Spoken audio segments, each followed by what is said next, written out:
Welcome to the Department of Healthcare Services training for the new facility site and medical record review standards that were released at the start of 2022. This training has been a collaborative effort throughout all the Medi-Cal managed care plans in California. A special thank you to all the participating plans who made this training possible. Welcome. This training supports the managed care plans in all counties and is inclusive of all elements in the California Department of Healthcare Services All Plan Letter 20-006, which will now supersede PL 14-004 and 03-02, as well as APL 03-007.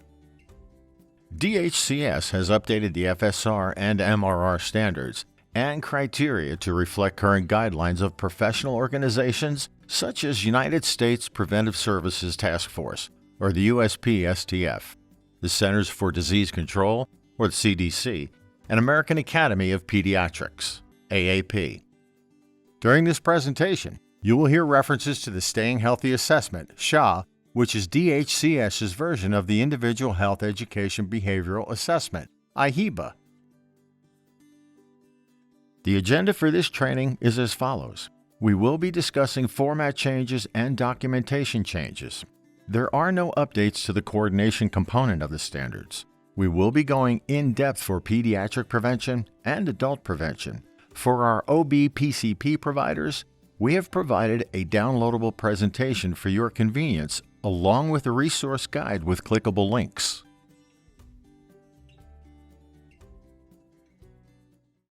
According to DHCS, a well-organized medical record-keeping system supports effective member care, information, confidentiality, and quality.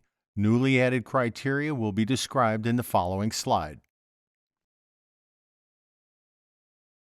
Added criteria in the format section of the MRR includes identification of the person or entity providing medical interpretation.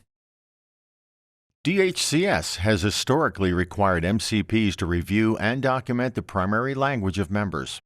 In the event members were found to speak a language other than English or was identified as a limited English proficient speaker, interpretation services must have been offered and documented. The new criteria in this section of the MRR now requires that the person or entity providing medical interpretation is identified at least once somewhere in the chart. Document if a member refuses interpreter services. Members' family members should not be used unless requested by the member and documented in the chart. Minors should never be used. Health plans like the one assigned to conduct your audit have free interpreter services available. You're encouraged to use them. Remember, if bilingual staff are asked to interpret, they should be qualified to do so. All medical record documentation must be in English. Obtaining a signed copy of the Notice of Privacy is the other added criteria in the format section of the MRR. A signed copy of the Notice of Privacy is usually given and signed during the initial member visit. The notice must describe how the privacy rule allows providers to use and disclose protected health information. It must also explain that your permission or authorization is necessary before your health records are shared for any other reason. For more information on this topic, please reach out to your assigned managed care plan certified site reviewer. According to DHCS, well-documented records facilitate communication and coordination and promote efficiency and effectiveness of treatment. The documentation section of the medical record review consists of 9 possible points. There are no removed criteria in this section. DHCS has revised 2 criteria related to consents for treatment and advanced healthcare directive information. These 2 criteria will be described in more detail in the following slides. DHCS has added consent for release of medical records to this criterion. Consent must be obtained prior to release of patient information. There are no changes to the informed consent for invasive procedures criteria. Under this revised documentation criteria, the physician orders for life-sustaining treatment or POST form and 5 wishes are acceptable in lieu of an executed advanced healthcare directive, provided members have appropriately completed these forms and necessary parties have signed. At a minimum, adult members over 18 years of age or emancipated minors must have documented evidence that they have been offered advanced healthcare directive information or has executed an advanced healthcare directive. Advanced healthcare directive information should be reviewed with the member at least every 5 years and as appropriate to the member's circumstances. The updated standards to be effective July 2022 have no changes in the coordination section of the tools. Pediatric preventive services are provided to members under 21 years of age in accordance with current American Academy of Pediatrics (AAP) Bright Future and U.S. Preventative Task Force (USP-STF) recommendations. Additionally, Vaccines for Children (VFC) and Child Health and Disability Prevention Program (CHDP) are referenced. This slide shows the added or changed criteria. The following slides in the Pediatric Preventive section will provide explanations or details for each of the added criteria.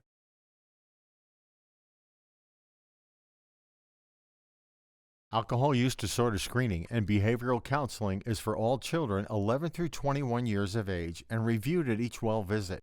When a screening reveals unhealthy alcohol use, brief interventions must include the following: feedback to the patient regarding screening and assessment results, a discussion of negative consequences, provide support as they make behavioral changes, encourage agreeing to a follow-up plan. The AAP recommended assessment tool is available at CRAFT.org or CRAFFT.org. Anemia screening and risk assessments should be performed at 4, 15, 18, 24, and 30 months. Then starting at age 3, anemia screenings are required annually. A one-time serum hemoglobin testing must be completed at 12 months of age. Acceptable evidence of anemia screening include evaluating a patient's diet, nutrition supplement intake, menstrual status, as well as considering the patient's medical history of chronic conditions seen here in this slide. The goal of autism spectrum disorder screening is to help identify children who are at risk of an ASD at an earlier age. Surveillance is the ongoing process of identifying children who may be at risk of developmental delays due to autism spectrum disorders, or ASD, and should occur at every preventive visit throughout childhood. Screening with a standardized developmental tool must be completed at 18 and 24 months, or whenever concerns are raised through the ongoing surveillance process. Results, scores, or completed tools must be available in the medical record. The criteria for blood lead testing was expanded to include anticipatory guidance. Providers must document oral or written anticipatory guidance that, at a minimum, includes information that children can be harmed by exposure to lead, especially deteriorating or disturbed lead-based paint and the dust from it, and are particularly at risk of lead poisoning from the time the child begins to crawl until 72 months of age. The anticipatory guidance must be provided to the parent or guardian at each periodic health assessment, starting at 6 months of age and continuing until 72 months of age.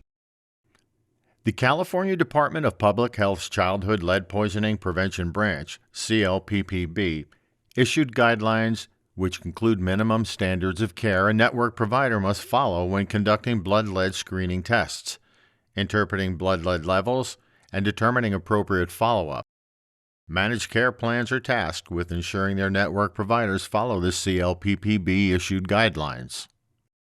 Refer to the downloadable Improving Quality of Care and reference links for the California Department of Public Health, CDPH, California Lead Prevention Program Branch, CLPPB, and CDC for recommended actions based on BLL levels. The AAP recommends blood pressure measurement in infants and children with specific risk conditions be performed before age 3. Otherwise, starting with the third-year well-child visit, blood pressures are to be measured and documented annually. The dental oral health assessment criterion includes inspection of the mouth, teeth, and gums at every health assessment visit. Discussion of dental homes shall be documented. When a dental home is not established, a full dental assessment shall be performed at each well visit. If a dental problem is detected or suspected at any age, children should be referred to a dentist. Beginning at 12 months of age, all children must be referred to a dentist annually. Fluoride supplementation starts at age 6 months and follows the AAP Bright Futures recommendations. The aim of the risk assessment for fluoride supplementation is to assist providers in achieving maximum protection against dental cavities.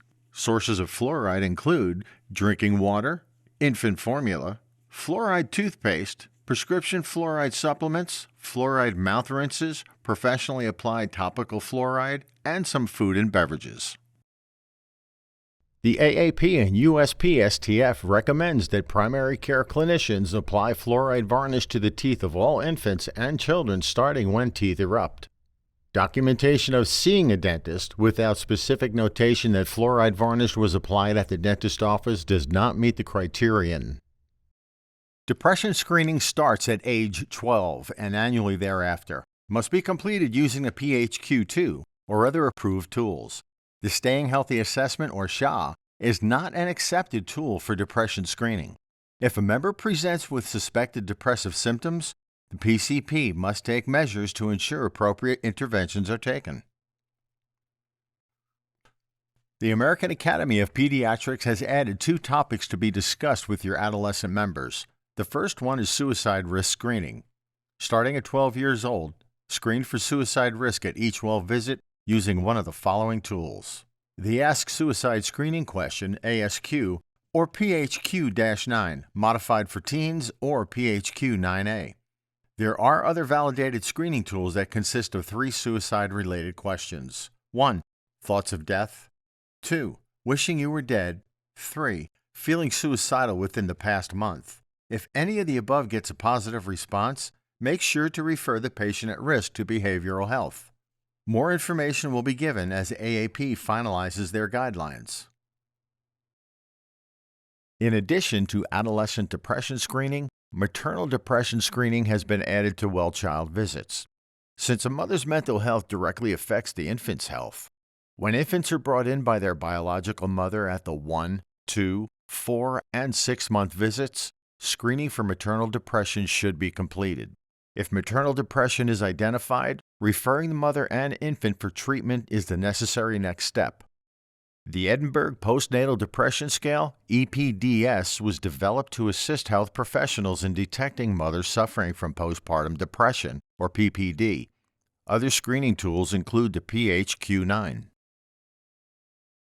It is important to identify developmental disorders as early as possible. Screening tests for developmental disorders should be administered at the 9, 18, and 30-month visits. You may perform the 30th month developmental screening at the 24th month visit. Examples of screening tools are Ages and Stages Questionnaires, ASQ, and Child Development Inventory, CDI. Per this periodicity, developmental surveillance is a key component of every well-child visit. Along with the administration of standardized screening tests at the 9, 18, and 30-month visits with an autism screening at 18 and 24 months. Developmental concerns raised on surveillance at any visit should be followed by a standardized screening test or direct referral to intervention and specialty services. Developmental surveillance and screening together are more likely to identify the 1 in 6 children with a developmental disability. Identifying these children is important so they can receive early intervention services that help improve skills, abilities, future school performance, and later success in life. Developmental surveillance is a component of every well care visit for the provider to ask parents or guardians if they have any worries about their child. The components of developmental surveillance include addressing parental concerns, obtaining a relevant developmental history, making accurate and informative observations of the child, and offering anticipatory guidance or referrals to specialty providers if needed. This slide shows examples of validated tools used to screen members 11 through 21 years of age for drug misuse. Dyslipidemia is a growing problem in our country. This is why we are asking our pediatricians to perform dyslipidemia risk assessments at 2, 4, 6, and 8 years of age. After age 8, an annual risk assessment shall be part of the well-child visit.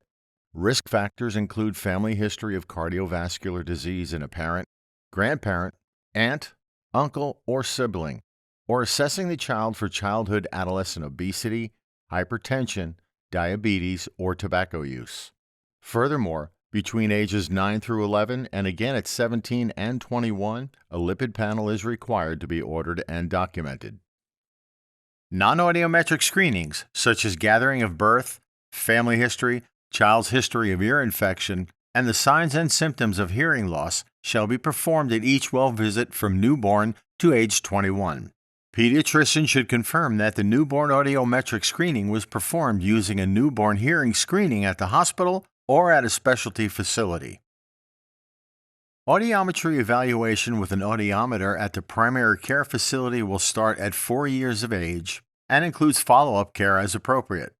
According to the AAP, audiometric screenings are performed from birth to 2 months old, 4, 5, 8, and 10 years old, once between 11 through 14 years old, 15 through 17 years old, and 18 to 21 years old.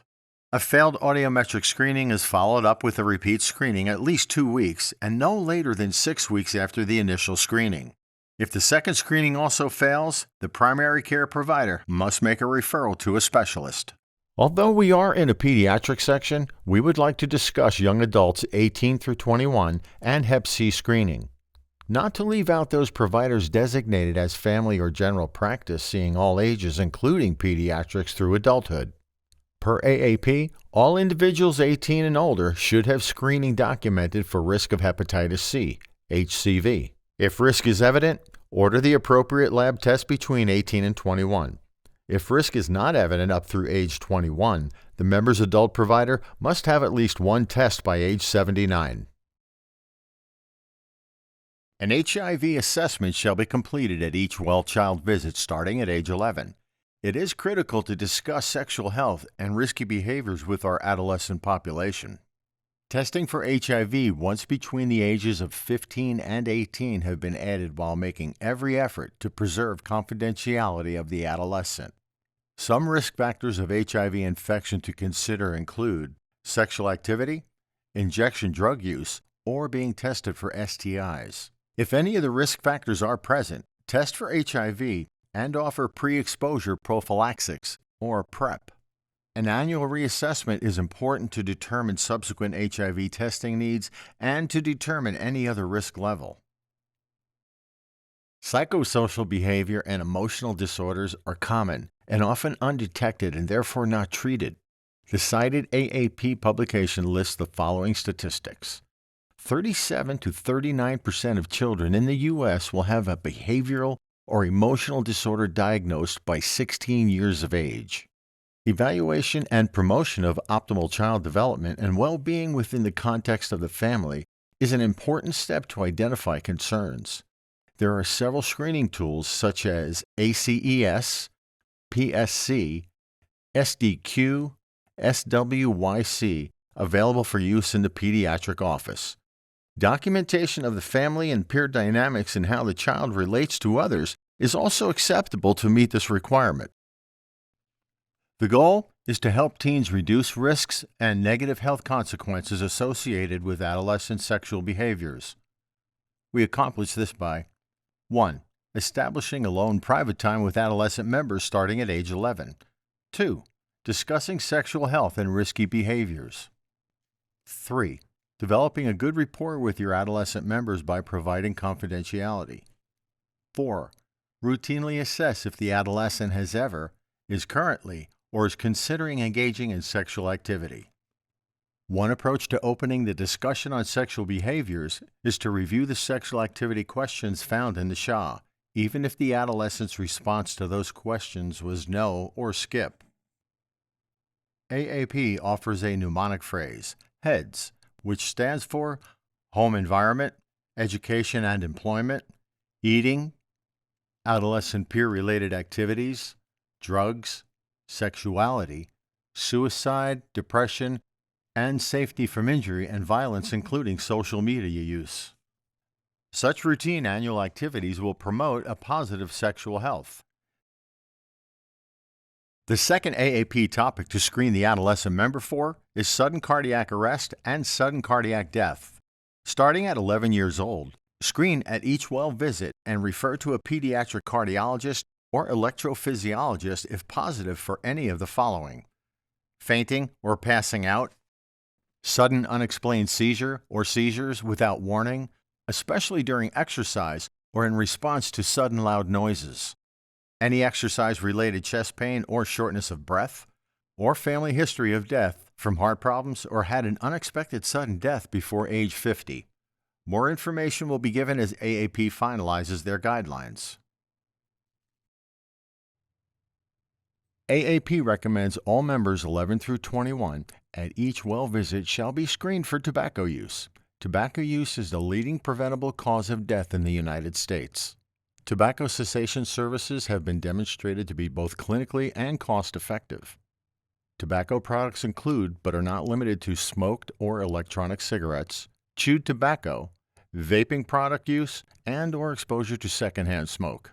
The USPSTF recommends that primary care clinicians provide interventions, including education or brief counseling to prevent initiation of tobacco use among school-age children and adolescents. Counseling is recommended for adolescents who smoke because it has been shown to be effective in treating adolescent smokers. Additionally, since secondhand smoke can be harmful to children, counseling parents who smoke in a pediatric setting is also recommended. Evaluation of the visual system should begin in infancy and continue at regular intervals throughout childhood and adolescence. Age-appropriate visual screening occurs at each health assessment visit, with the referral to an optometrist or ophthalmologist as appropriate.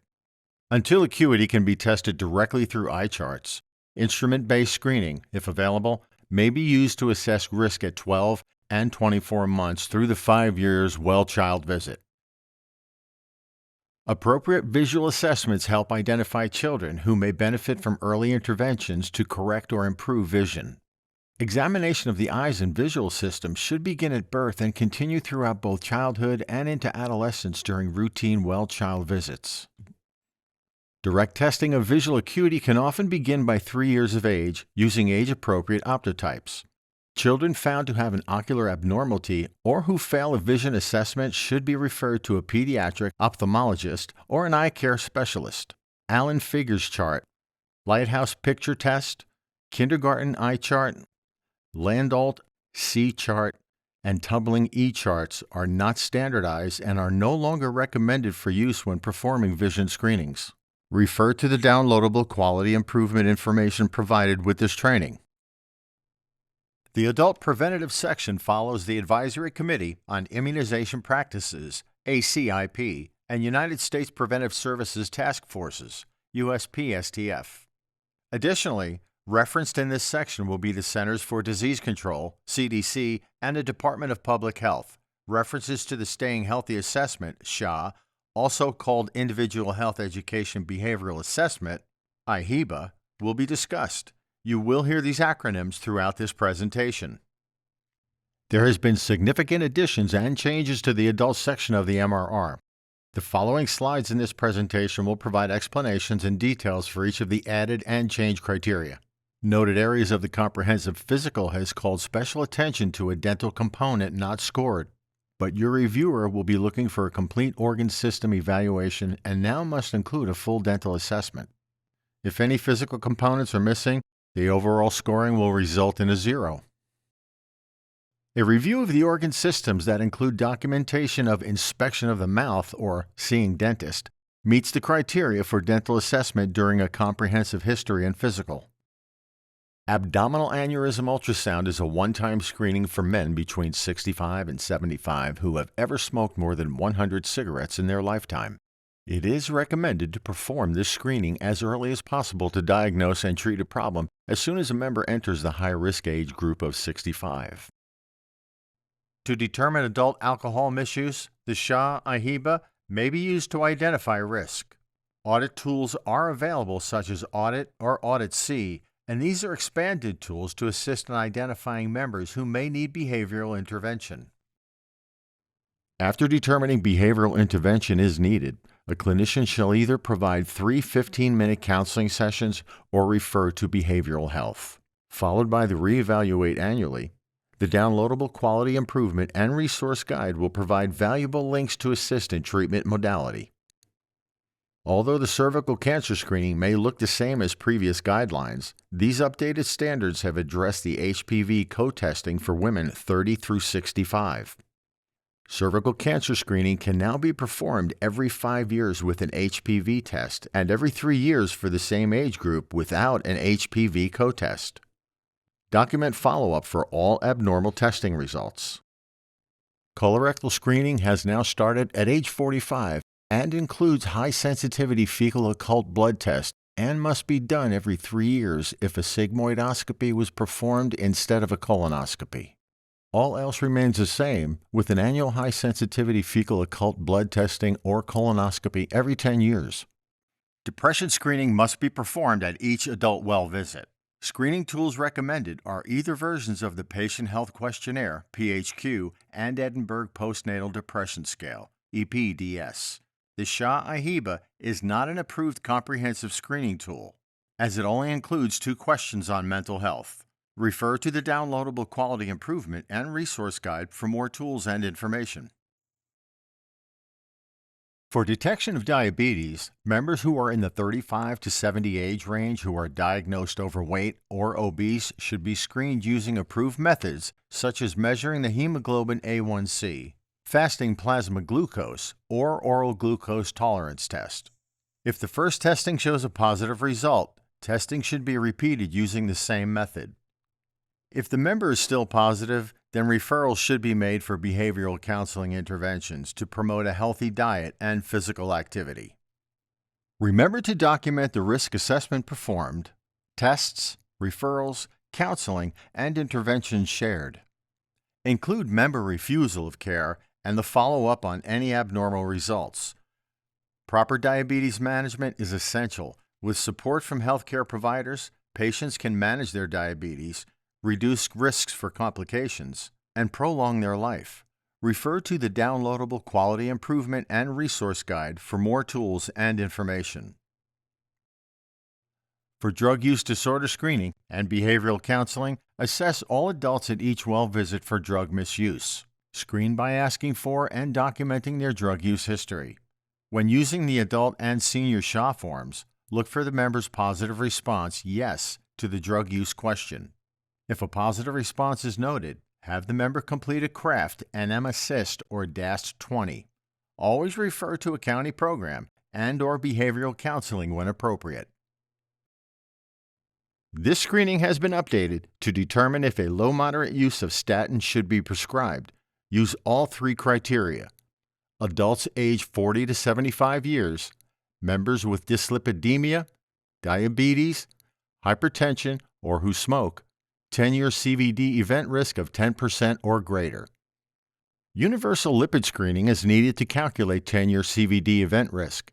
Consult the clinical consideration section of the recommendation from USPSTF for CVD calculating guidelines. USPSTF has found evidence that folic acid supplementation provides substantial benefit in reducing the risk of neural tube defects in first stages of pregnancy. Women should be offered a daily supplement of folic acid containing 0.4 to 0.8 milligrams or 400 to 800 micrograms once menses has started until menopause, which according to USPSTF and the World Health Organization is described as 12 to 49 years old. For women already taking a multivitamin, ask to see the bottle for the dosage of folic acid contained in the vitamin.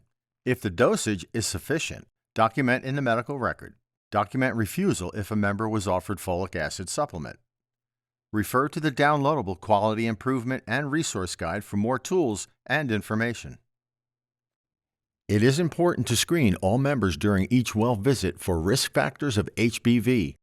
Risk factors include members born in countries with high prevalence of HBV, members who identify as an injection drug user, men who have sex with men, and those who may have household or sexual contact with a known HBV-infected person. Members screened as high risk should be tested for serial markers to be classified into appropriate hepatitis B category and properly referred to receive vaccination, counseling, and linkage to care and treatment. Refer to the downloadable Quality Improvement and Resource Guide for more tools and information on treatment. It's also important to screen all adult members 18 through 79 during each well visit for risk factors for hepatitis C. Risk factors include persons with past history of IV drug use, blood transfusion prior to 1992, and other risk factors listed on this slide. For members who are high risk, testing should be initiated with anti-HCV. Persons with continued risk for HCV infection should be screened periodically. USPSTF recommends HIV screening risk assessment to be completed at each well visit for adult members 65 years old and younger. Those at high risk, regardless of age, include having intercourse without a condom or with more than one sexual partner whose HIV status is unknown, IV drug users, or men having sex with men. If these risk factors are identified, an HIV test shall be ordered with follow-up results, and pre-exposure prophylaxis known as PrEP will be offered and documented. The term intimate partner violence describes physical, sexual, or psychological harm by a current or former partner or spouse. IPV shall be screened for at each well visit as part of a standardized component of a routine physical exam for women of reproductive age, which are from 12 to 49 years old, according to USPSTF and the World Health Organization. This type of violence can occur among heterosexual or same-sex couples and does not require sexual intimacy. When evaluating whether a member needs lung cancer screening, we want to look at members aged 50 through 80 smoking history.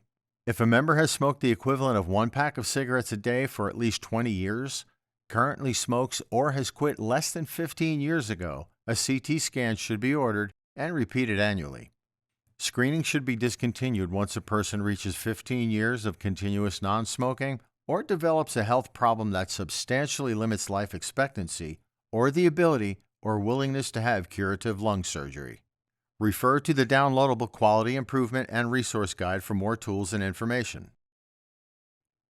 Added to the routine BMI documentation requirements, standards now state to offer intensive counseling to members regarding diet and exercise when their BMI is 30 or above. When determining risk for osteoporosis in women, we want to take into consideration age, history, and lifestyle.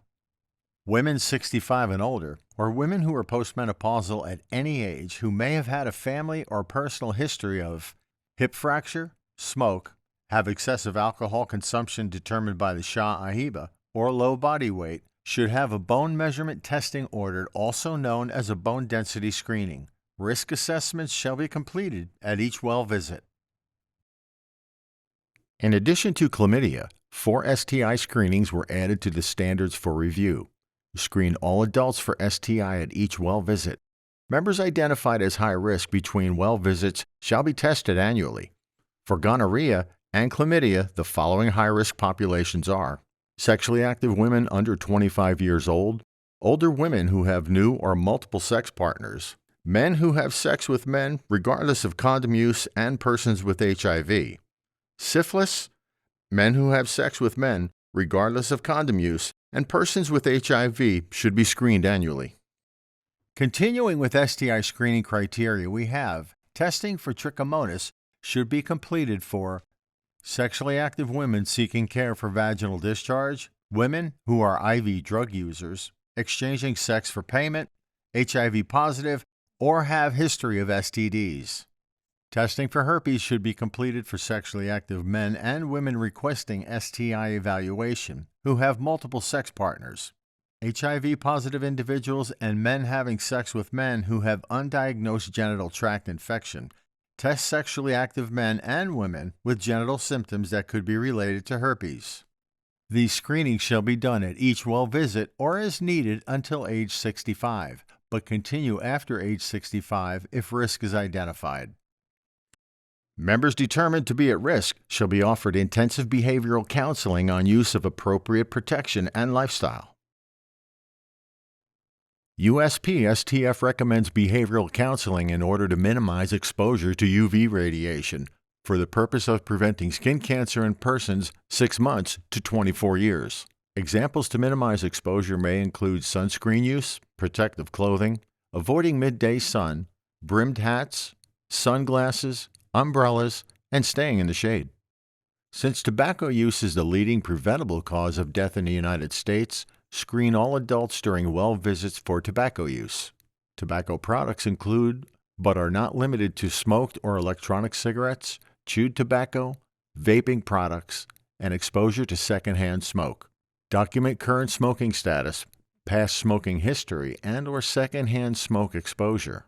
The USPSTF recommends that primary care clinicians provide interventions, include education or brief counseling if the PCP identifies tobacco use and the member expresses a desire to quit. FDA-approved tobacco cessation medications are available and can be prescribed. To determine benefit versus harm prior to prescribing any tobacco cessation treatments for our pregnant members, consult USPSTF recommendations. Refer to the downloadable Quality Improvement and Resource Guide for more tools and information. Providers should assess for vaccination status of all vaccine-preventable diseases at each well visit according to the Advisory Committee on Immunization Practices, ACIP. The following are added standards to be assessed at periodic health evaluations. Zoster vaccines such as Shingrix, starting at age 50, which is a 2-dose series. To meet the criteria for varicella and MMR, assess for immunity through titers or childhood-acquired infection. If unable to determine, offer the vaccines and document results or refusal. We have not forgotten the amazing clinicians who take care of our expectant mothers along with their primary care needs. We have added the OB portion of the new standards to the downloadable PDF that contains the improving quality of care and reference links. This concludes the medical record update. To assist in implementing the requirements, the expandable area below has downloadable printable PDFs of this presentation along with a presentation titled Improving Quality of Care with reference links. On behalf of all your Medi-Cal plans, we want to thank you for taking the time to learn and support our members. Congratulations! You have completed the FSR and MRR training videos. If you have any questions about any topic discussed in these presentations, please contact your nurse reviewer. We look forward to a very long and successful relationship.